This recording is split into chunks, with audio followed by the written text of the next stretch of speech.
I heard that there were some problems with some of the trains. Sorry, I heard that there's some mechanical problems with some of the trains, the doors not closing, things like that, some of the newer trains.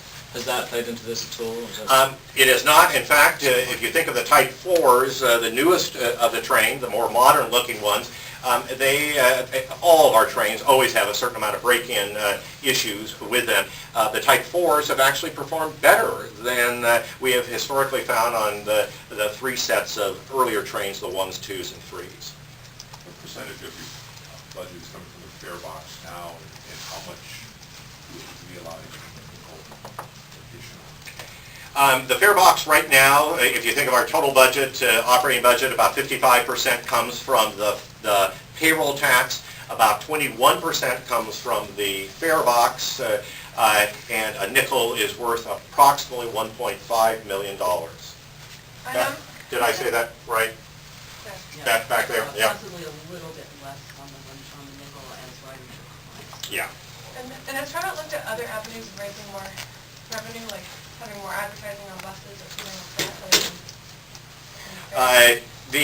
We always look for other sources of revenue. The advertising, generally speaking, advertising budgets are the first thing that go in a bad economy, and that's certainly been the case with advertisers.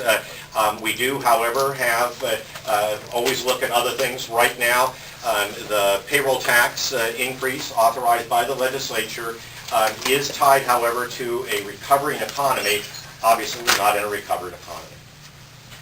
How many employees do you have? Well, I'm trying to get an idea of how many employees have been cut since this all started. You said 120 employees. Is that 1%, 2%? I have no idea. That's about 5%. We're right around 2,500 employees. About 1,400 of those are operators, actually the vehicle operators.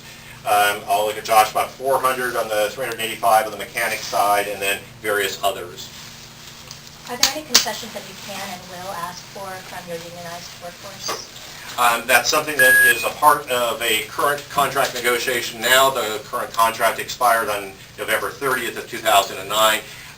Those are obviously issues, but must be, and the only thing that can be done to make any alterations in any of that would be by agreement. Are there any plans to ask the state legislature to increase the payroll tax? No, there are no plans to be able to ask the legislature. They did authorize an increase tied to an improving economy in the 2009 session, but until that economy has improved, the ability to be able to implement that increase is not available. Do you think bus service will ever be what it used to be after this?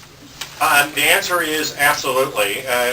Right now, buses carry a little less than 60% of all of our riders. There are numerous people, such as me, who in fact buses are the commute option. I use rail when I'm going to meetings or various places in other places, but the majority of our riders are the ones who utilize the bus. I have maintained, in fact, when I began at TriMet, we had 4 what we call frequent service lines. We now have 16. I think that is the actual workhorse, the real backbone of our bus system. I want very much to be able to see that restored to that at least 15-minute headway that I think makes at the minimum what is good quality service all day long, into the evening, Saturdays and Sundays. But I think that bus will always play an absolutely key role in our future. Anything you wanted to just say to people who are riding, any specific soundbite kind of thing, what you want to get across to them? Well, the thing I really want to get across to is that first, there is nothing more distasteful, nothing more troubling for us in transit to be able to look toward reduction of service. And yet, I am required, I think is responsible, let alone state law, that we must have a balanced budget.